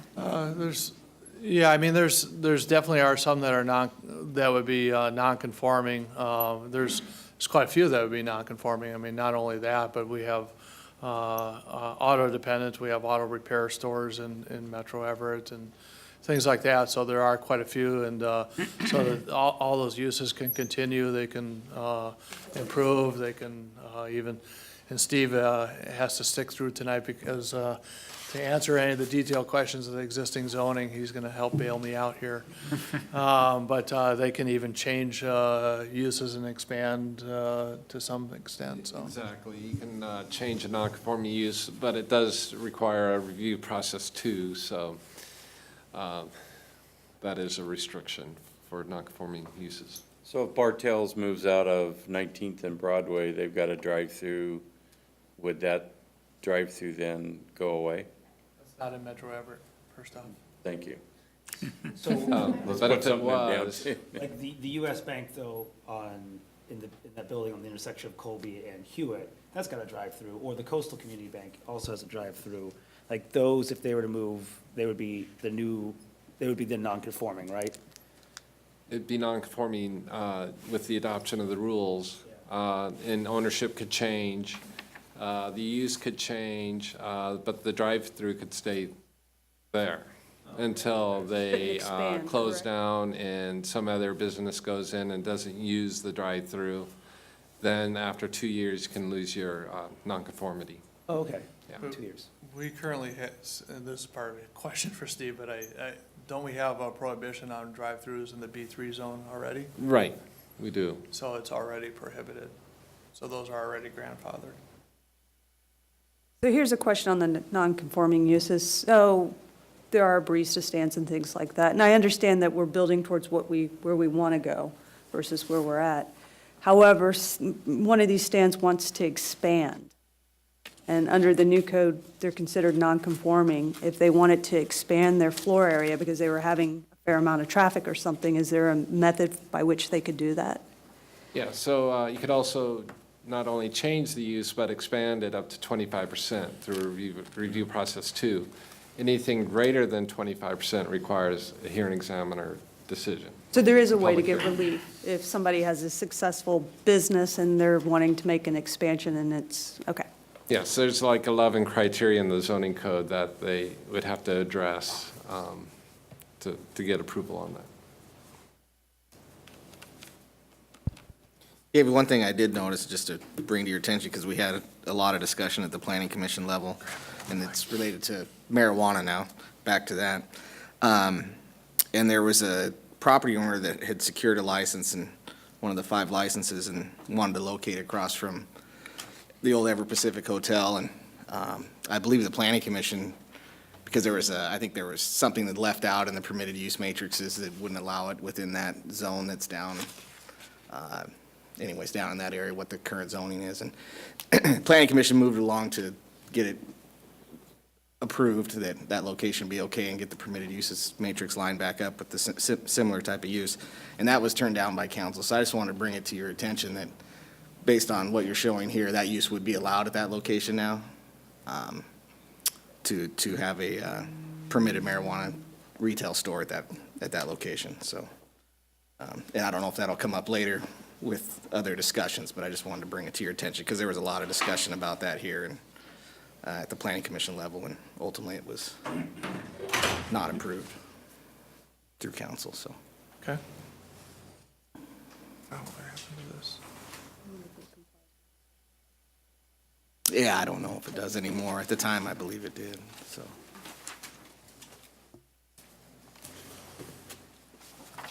Any other questions? So I have a quick question going back to the urban mixed use, the TOD and pedestrian streets. The prohibition on not having more than 25% residential on a TOD. I mean, out of curiosity, what do we see? I mean, there is a changing dynamic in how we do retail here, whether it's from online to drone delivery. The way people purchase things is going to be a lot different very soon. You know, what are we doing to kind of anticipate that so our regulatory scheme can keep up with that? Because who knows what the need for retail would be. I mean, we're already kind of over-retailed in this country as a square footage, then we're already over-retailed now. What does that mean for making sure that we have a vibrant and full and active, you know, streetscape? I just, you know, I would love some thoughts. It was just a thought that came to mind. Yeah, that's a good question. So, first off, it's not just retail that would be allowed in the other 75%. So there's a whole large list of other things, so including offices and government offices, you know, a whole bunch of things that would be allowed within that area. But I think you're right. I think that in a lot of areas where a lot of cities had adopted standards that required ground floor retail and housing above, and then they had a very hard time filling those ground floor spaces.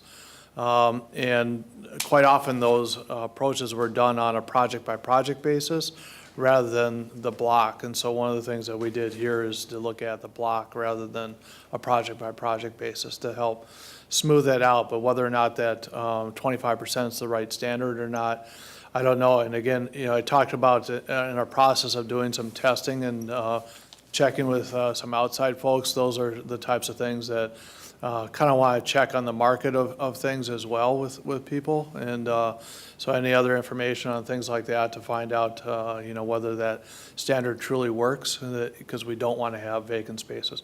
But we want to have active spaces along those transit-oriented development streets. And so we want to have activity, and quite often the residential isn't there at the ground floor level. We want residential, but not necessarily at the ground floor on those streets. Thank you very much. I didn't hear anything about rideshare, autonomous car parking, Uber and Lyft stops.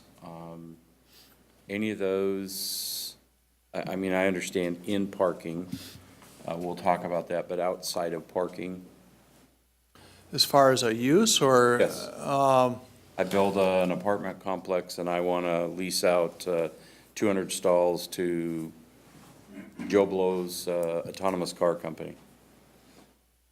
Yeah, I mean, as long as, You don't have to answer I don't now, think but- that's an issue.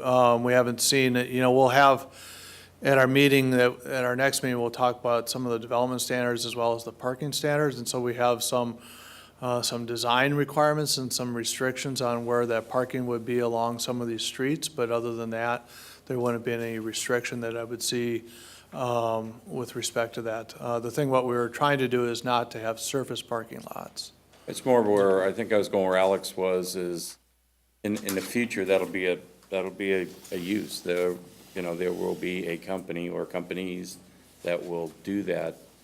And I would assume that not just in, that we wouldn't want those housed just in the TODs, but we may want those in downtown Everett, North Everett, South Everett. Yeah, so I if know you- we're talking metro plan. I don't want to get outside of the metro area, but just look at- something that make sure that we address. Yeah, so if you look at page 7 of the draft code, you see parking commercial, and this is, even if it's a principal use, so both in the urban mix and the urban light industrial, commercial parking garages would be allowed. It would be a administrative use or Rev 2 process, and so that would be allowed. What we're prohibiting is the surface parking lots as a principal use. So if someone wanted to build a parking garage for that purpose or build a parking garage, that would be a permitted use. But we will have some design standards that we'll talk about at our meeting in 2 weeks. Okay, thank you. Just an observation on that. You know, David, that frequently surface parking lots are interim uses in a developing downtown area where a building comes down. And the intent is to redevelop it, but in the meantime, some revenue stream can be created by a surface parking lot. Would this prohibit that? It has. We've had some conversations about that over a few months and had some consultation with the mayor's office, previous administration at least. And, I think that one of our recommendations is that there's nothing so permanent as an interim use. And those things could continue for a long period of time. And so there was some concern about that, of allowing that. But that's definitely, as we walk through some of these things, I mean, that might be something that we look at as some interim uses and put some time limits and things like that on it. So, but we have had that input, and I would imagine that we'll get input during the review process for this on things like that. Out of curiosity, I mean, when we're looking towards, mobility in tomorrow, but autonomous vehicles or hired, or say just even more frequent use of Lyft and Uber, we started talking about drive-through zones. Is it foreseeable for us to be able to adjust the code or be ready for the code? Because if you have a autonomous vehicle fleet dedicated towards just a single building, say it's done by the owner, they have 5 cars to service the 150 people who live there, they have a drive-through or more or less a drop-off zone for people. Would that count as a drive-through? Would that not be prohibited? Would that be prohibited in other places? I mean, what's the full definition of a drive-through? Because you could be driving through to drop off people, and then the autonomous vehicle can go on its way, but that would be a residential zone, a residential building. Am I being clear? I see a lot. You are, and there actually is a definition that we put in for drive-through, and let me see if I can find that real quick here.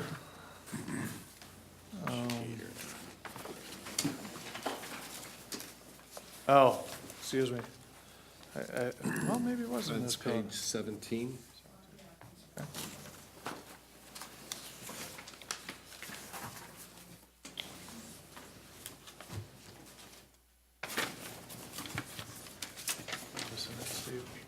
Looking right at it. 17, right here.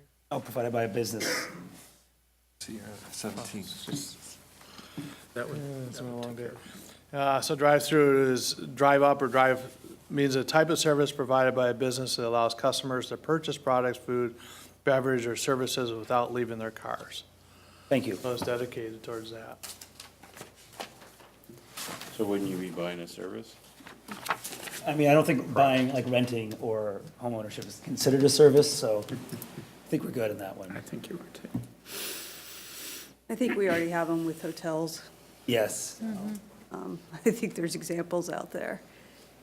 Go. I have a quick question. I noticed on page 15, so you added the short-term rental definition, and then on the land use codes on page 6, they're permitted in 2 of the zones, and then conditional use. Am I reading that right? No, administrative. Are there any changes from what's currently allowed for short-term rentals like Airbnbs with this new plan? Yeah, currently, we don't have that as a defined use within our code. We've done that by kind of administrative interpretation. I'll turn to Steve again for that answer. Yeah, in chapter 39 of the zoning code, there's a section that allows up to 2 roomers. So you could rent out rooms up to 2 people. And so we've been applying that regulation to Airbnbs where you can rent out 2 rooms. And that's kind of how we regulate those now. So that would lift that regulation. Yes, it would change it. Oh, and again, these standards are only applicable in Metro Everett. Thank you. I'm having a hard time envisioning a difference between the transit-oriented development streets and a pedestrian street. I know, like on page 2, it describes the TOD street as being much like a pedestrian street. I understand there's a distinction in the language, but when I'm trying to envision what they would actually look like, I mean, are they a difference without a distinction? Well, there is a little bit of distinction in the use tables. There's a few. They're pretty subtle. You'll see additional distinctions in the design standards that we have. So more building transparency, things like that within the development standards that we'll bring to you in 2 weeks. So, I mean, the transit, and also I think in the sidewalk standards, some other things, the width of the sidewalk, the kind of the public realm within those areas. These are on our frequent transit corridors, so they're on the swift routes.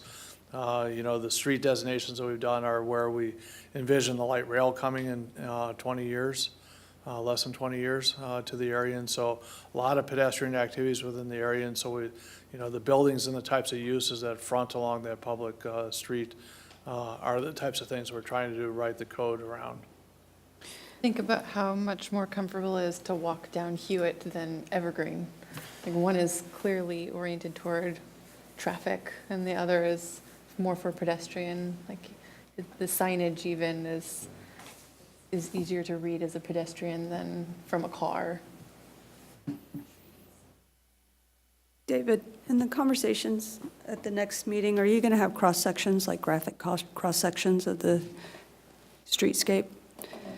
So you can kind of get a sense a little bit about, I'm sure there's some subtle differences like width. I would think the TOD corridors might have a little bit wider sidewalks. Yeah, we'll have some things on the sidewalks to show what that is, and we do have some drawings. Fortunately, the drawings kind of came in right as Niels went off on vacation, kind of thing, and so the drawings that you're going to see are going to be kind of rough. Still, they have a lot of notations, things to do, but you'll see some kind of give a little bit of where scale. we're going, because what we're trying to do is illustrate the development standards to a drawing as well, so you can see how they apply. Yeah. We do have one person that signed up to talk to us tonight. Reed, you want to come up and address us?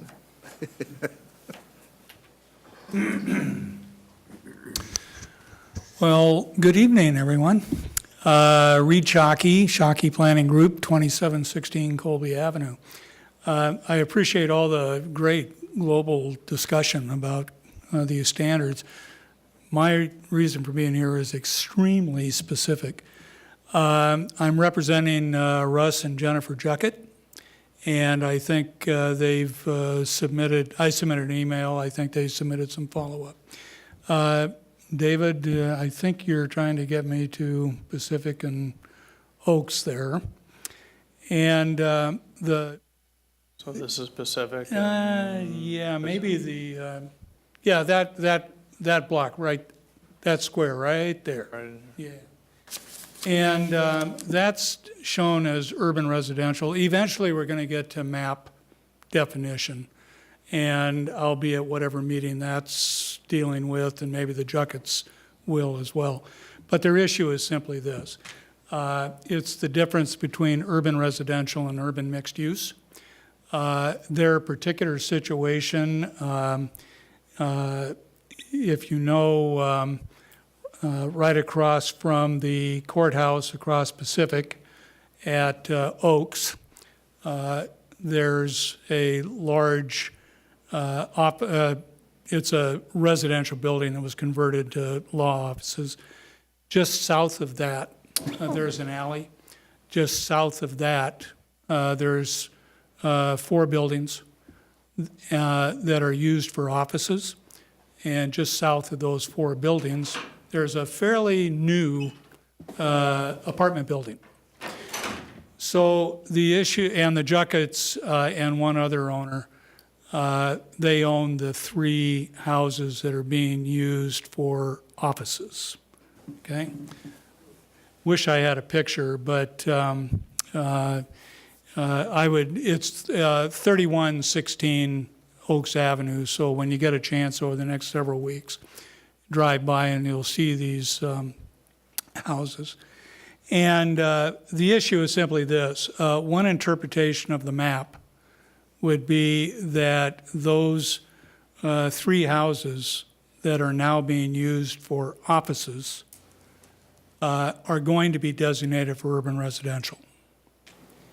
And the area north of the alley, between the alley and Pacific, is a very narrow band that's going to be mixed use.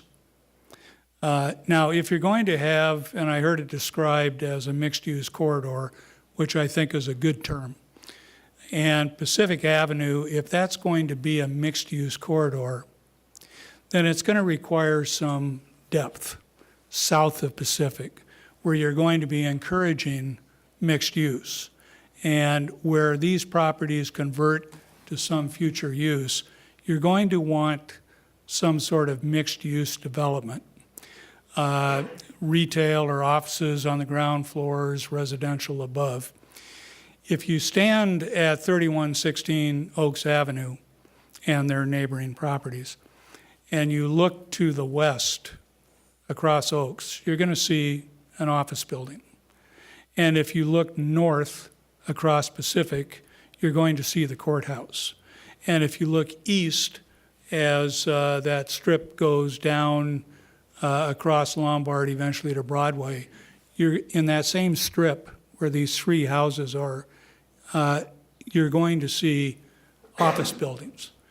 So the question is, why carve out a niche which results in a very thin strip next to Pacific Avenue, your so-called mixed-use corridor, and then force properties to the south to be strictly multiple family?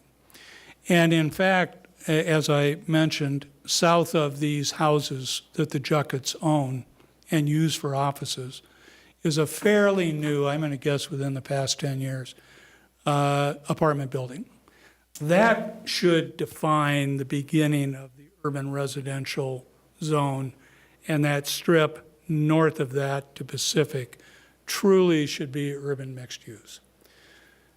Very mundane discussion, and my apologies, but it's important to the Juckets because it makes good sense that when you finally provide those map boundaries, that their property be included in urban mixed use and not urban residential. And as the old saying goes, I'll be back as you move through this process of defining the map definition. But that is the Juckets' request, and it's my request to you. Thank you. Thank you. Is there anyone else in the audience that wants to address the Planning Commission on this matter? Please come forward.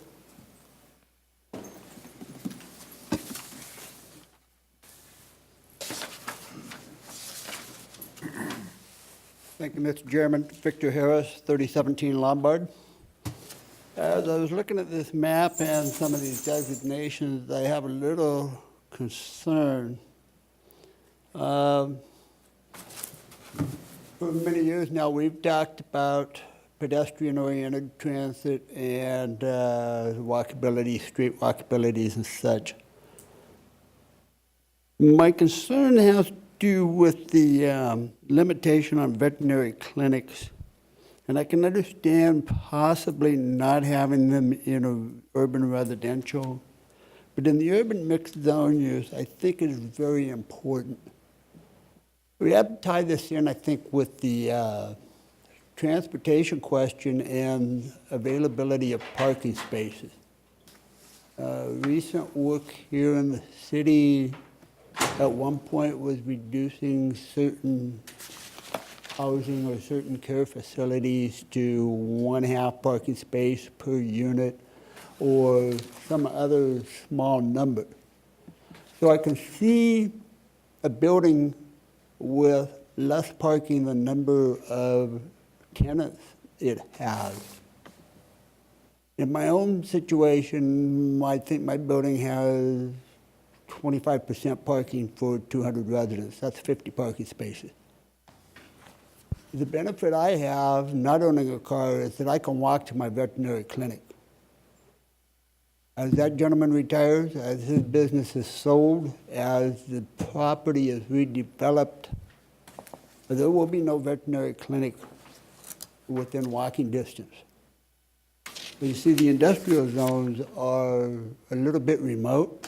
I'm not sure that the industrial zone down on the waterfront is even going to, well, how shall I say it, be compatible or support a veterinary clinic for small animals. And at the behest of my friend at my feet, I would say less than 150 pounds.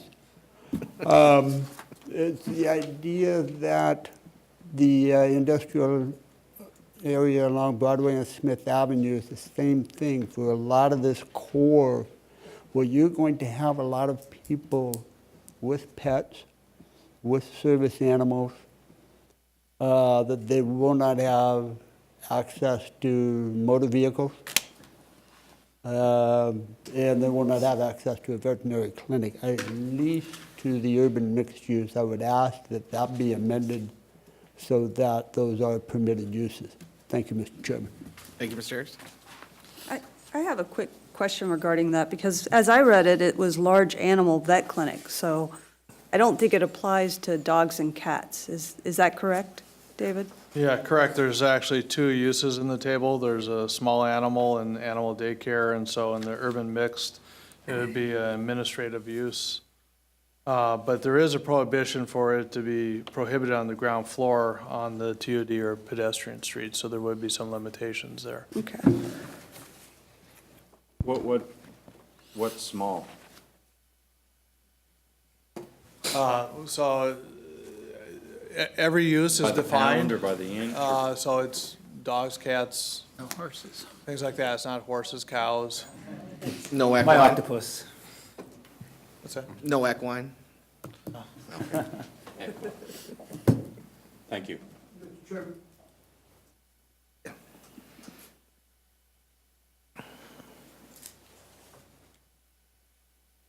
Mr. Chairman, Victor Harris, to the question of, excuse me, to the question of service animals, I believe the ADA still permits small miniature horses. So that's something that, again, it's got to be walkable. Thank you. Is there anyone else in the audience who wants to address the Planning Commission on this item this evening? Seeing none. Great work, David, and Niels, and everyone that's been involved. Any other questions of the commission? You have anything else for us tonight? No, and, again, perhaps the more you walk through this and, read through it and think through some situations, please take notes and give us a holler. As I was putting these maps together, I found, two things that we did that even though we've spent countless hours walking through this stuff where we missed it. So I appreciate any kind of review and feedback. We're very open to it from the public or from you guys, so. Great, thank you. David, a process like Reed was talking about, is that something we deal with now or we deal with down the road? Well, it's up to you. I mean, if you wanted to look at that, I mean, that property currently is zoned residential. It's not zoned anything else. And we do have actually all these maps with parcels up on the website, so anyone can go and look at all that. So you can download those maps at a full, large-scale map, so. But he's correct, it's in the urban residential zone. It currently has an office overlay on it. And when we walked through that a while back with you, when the Juckets first submitted their letter, we had identified that as an area of change. And so, so it's up to you guys if you wanted to have more discussion on any particulars. We can at any time that you want to do it. But as he said, he'll be back as well, so. Are there other pockets where, you know, we're a half a block off or a quarter of a block off to making a straight line versus a gerrymandered? Well, I mean, you can see just in the image that we have up right now of the urban mixed, the urban residential, I mean, we have quite a few different areas that go in and out. You know, we did our best of looking at parcels and the actual uses in the future, and so we drew it on our best judgment for that. And but that's what the public process is for, is to look at those details and make any changes as necessary. Thank you. So you're keeping a list of property owners that have concerns about where the boundaries are? So, I mean, I know that Reed's clients have, in particular, been talking to the city about their issue, but are there, I mean, I'm sure through the public process, you're probably going to have some other folks wondering why the boundary was drawn in a particular location. And not saying that it should change or it should, but it'd be nice just to kind of keep a list of who those folks are that might have concerns and what their concerns are as we go through this. Yeah, absolutely. And so far, in terms of boundaries, I think that's the only one that we've gotten in terms of a boundary issue. We've had a few other comments about heights and some other things that you've seen, but the boundary issue, I think that's the only one that I recall seeing so far. Great. Any more discussion? Okay, thanks, everyone. We're adjourned.